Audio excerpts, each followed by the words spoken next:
कहा कि भाई इंडिया में संविधान चलता है, शरिया कानून नहीं चलता है और छात्रों के लिए एक जैसा ड्रेस कोड होना चाहिए। एआईएमआईएम का रुख क्या है? देखिए, ऐसा है हिमांशु भाई कि भाजपा में जो मुसलमानों के खिलाफ ज्यादा बोलता है, मुसलमानों को गालियां देता है, उसको तरक्की मिलती है। चाहे वो कपिल मिश्रा हो, चाहे नूपुर शर्मा हो, आप नीतीश राणे साहब को देख लीजिए। भाजपा का पूरा वजूद मुसलमानों के खिलाफ, मुसलमानों की मुखालफत के ऊपर मबनी है। ये इसमें जो जितना ज्यादा बोलता है मुसलमानों के खिलाफ, उसको तरक्की दी जाती है। अब जहां तक बुर्के की बात है, बुर्का जो है इस्लाम, जहां तक मैं जानता हूं कि इस्लाम का हिस्सा है।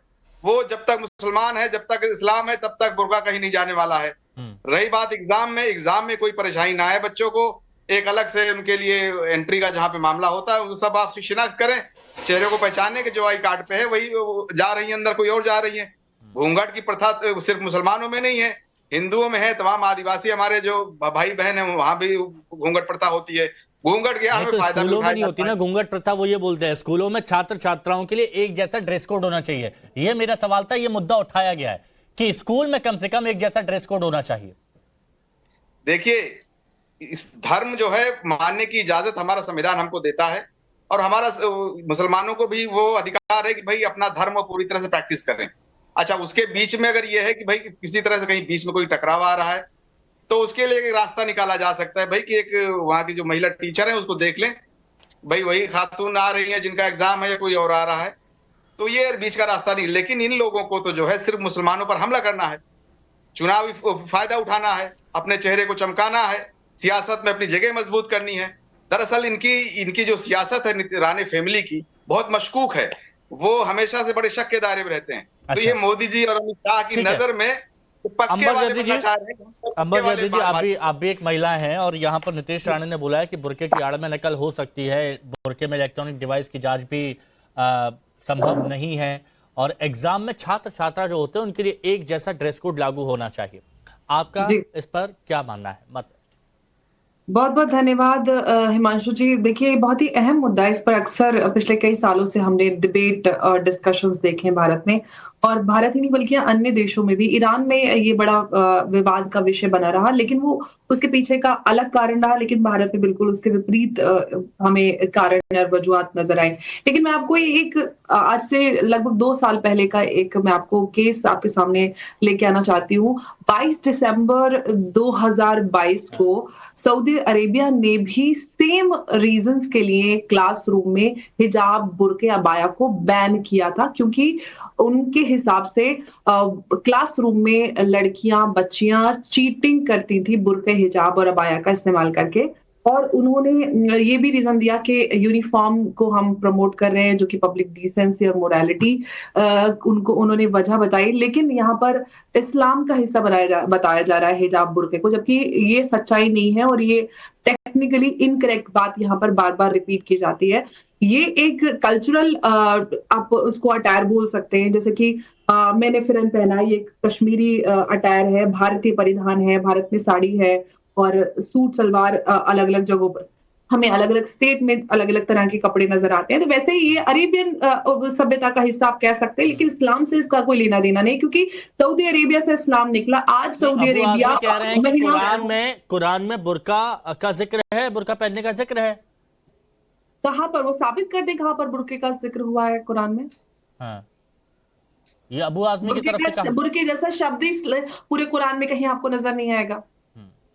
मुस्लिम स्कॉलर हैं हाफिज नूर अहमद अजहरी साहब, जिक्र है क्या बुर्का पहनने का?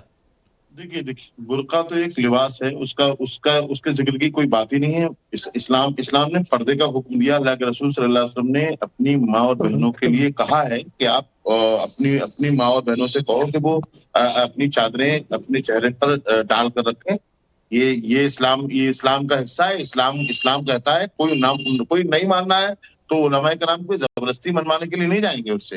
हमारा काम है लोगों को अपनी बात को बताना, और वो बात हमारे उलमा अच्छी तरीके से बता रहे हैं। अब विरोध करने वाले हर दौर में आए, ये पहला दौर थोड़ी ना है। बहुत सारे दौर में कभी तस्लीमा नसरीन, कभी सलमान रुश्दी आए इस देश में, हमारे ही देश में पनाह लेने के लिए आ गए। तो हमें इस चीज की कोई फिक्र नहीं है कौन विरोध कर रहा है। जो इस्लाम कहता है, जो इस्लाम के रूल्स है, उसको हम फॉलो कल भी करते थे, आज भी हम कर रहे हैं और आगे भी करेंगे। और ये अधिकार जो हमें देश के संविधान ने दिया है, और उसको कोई हमसे छीन भी नहीं सकता। जो कोशिश की जा रही है स्कूलों में अगर एक समान ड्रेस कोड हो तो इस बात से भी आपको आपत्ति है? स्कूलों में अगर एक समान ड्रेस कोड हो तो? क्या कहा आपने? स्कूल में अगर छात्र छात्राओं का एक समान ड्रेस कोड तो ये आपकी नजर में ठीक है या गलत है? ड्रेस कोड से हमें कोई ऐतराज नहीं। हमारी बच्चियां जो हिजाब में पढ़ना चाहती हैं, उन्हें हिजाब में पढ़ने की इजाजत दी जाए, उन्हें हिजाब के लिए ना रोका जाए। ठीक है। सैयद जवाद भाई, क्यों इस तरह का मुद्दा इस वक्त उठाया जा रहा है? वैसे मुझे भी इसमें ऐसा लगता है कि बहुत ज्यादा इसको इंपॉर्टेंस हालांकि नहीं देनी चाहिए, लेकिन जब ये मुद्दा यहाँ पर उठाया जा रहा है और ये कहा जा रहा है कि एक समान ड्रेस कोड होना चाहिए, और साथ में ये भी कह दिया जाता है कि बच्चों की पढ़ाई से जुड़ा है, चीटिंग की जाती है। सऊदी अरब का भी एग्जाम्पल दिया कि वहां पर भी चीटिंग की जाती थी, तो उसको हटा दिया गया कि भाई ऐसा नहीं है। तो यहाँ क्यों नहीं, भारत में? जी हिमांशु भाई, बहुत बहुत शुक्रिया आपको और आपके सभी दर्शकों को मेरा जय हिंद, जय संविधान।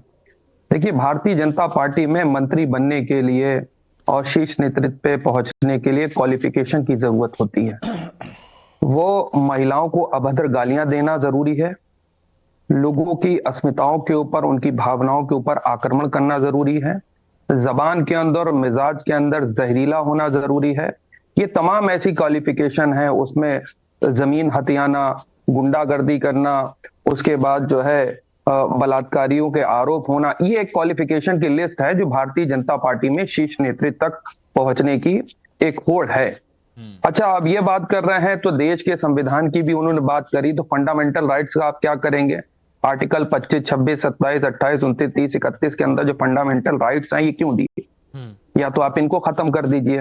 हालांकि ये पूरा मुद्दा महिलाओं की अस्मिता के ऊपर आक्रमण करने का बनता है, और ऐसे बयानबाजी के ऊपर इनके ऊपर FIR होनी चाहिए और इनसे तुरंत मंत्री पद से जो है इस्तीफा लेना चाहिए। ये महिलाओं की अस्मिता से जोड़ रहे हैं, ये कुछ ज्यादा नहीं हो गया? क्योंकि उन्होंने कहा चीटिंग की बात, ये हो सकता है कि यहाँ पर इलेक्ट्रॉनिक डिवाइस हो और वहां पर दिक्कत है, तो उसको आप महिलाओं की अस्मिता से जोड़ना? सुनिए, मैं इसलिए कह रहा हूं, मैं बड़ी गंभीर बात कह रहा हूं। हाँ। अभी उदाहरण दिया जाता है सऊदी अरब का, अभी उदाहरण दिया गया ईरान का। अरे हमें क्या करना है ईरान से? हम हिंदुस्तान के अंदर रहते हैं, हम संविधान को मानने वाले लोग हैं, संविधान से चलने वाले लोग हैं। आप देश के अंदर नजीरें ऐसी पेश कर रहे हैं जिससे देश के अंदर का माहौल खराब हो रहा है। इसमें कुछ नहीं करना। मैं हिमांशु भाई बता रहा हूं, दिल्ली के चुनाव से पहले ठीक ऐसा स्टेटमेंट देना और इसके बिहाफ पे ध्रुवीकरण की राजनीति करना, इसका मंसूबा बिल्कुल साफ है। और ये पहला बयानबाजी नहीं उनका, उनके तमाम ऐसे बयानबाजी, इसी आधार पर उनको मंत्री बनाया गया। अब देखिए गिरिराज सिंह को क्यों मंत्री बनाया गया है, उसके बाद आप देखेंगे मुख्यमंत्री आदित्यनाथ को क्यों बनाया गया है, उससे पहले आप देखेंगे हेमंता विश्व शर्मा को क्यों बनाया गया है। तमाम ऐसे लोग भरे हुए हैं भारतीय जनता पार्टी में। मोहम्मद भाई, क्या 10 सेकंड आज भारतीय जनता पार्टी इस डिबेट में नहीं आएगी। मुझे पता है उनके जो बहरूपिये लोग हैं, मैंने पॉलिटिकल समाजवादी पार्टी को भी इसमें नहीं रखा, क्योंकि मैं ये जानना चाहता था कि आप लोगों का इस मुद्दे पर क्या कहना है। आप समझिए ना इस बात को, बिल्कुल। मोहम्मद फैज भाई, क्या महिलाओं की अस्मिता से इस मुद्दे को जोड़ना सही आपको लगता है? और जो मांग नीतीश राणे की तरफ से उठाई गई है, उनका ये कहना है कि स्कूल में एक परिधान होना चाहिए। भैया हिमांशु भैया, जो मैं अब देखिए एक लाइन कहूंगा, ये सारे लोग उछल पड़ेंगे एक साथ। मैं विनम्रता से ये कहना चाहता हूं, संविधान की बार बार बात करें कि संविधान ने अधिकार दिया अपने अपने धर्म का पालन करने की, सबको स्वतंत्रता है।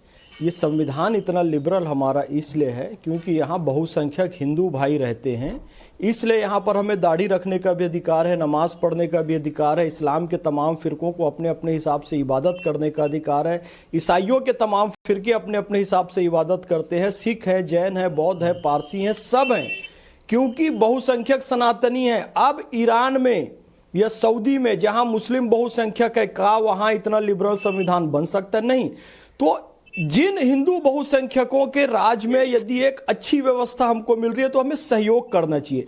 आपको कहीं नमाज पढ़ने से, बुर्का पहनने से मना नहीं किया जा रहा है, लेकिन कुछ प्लेसेस हैं, अब जैसे कि डिफेंस एरिया है, आप जाके वहां जबरदस्ती नमाज पढ़ने की कोशिश करो तो वो तो मना करेंगे ना भाई। अब एजुकेशन इंस्टीट्यूशन है,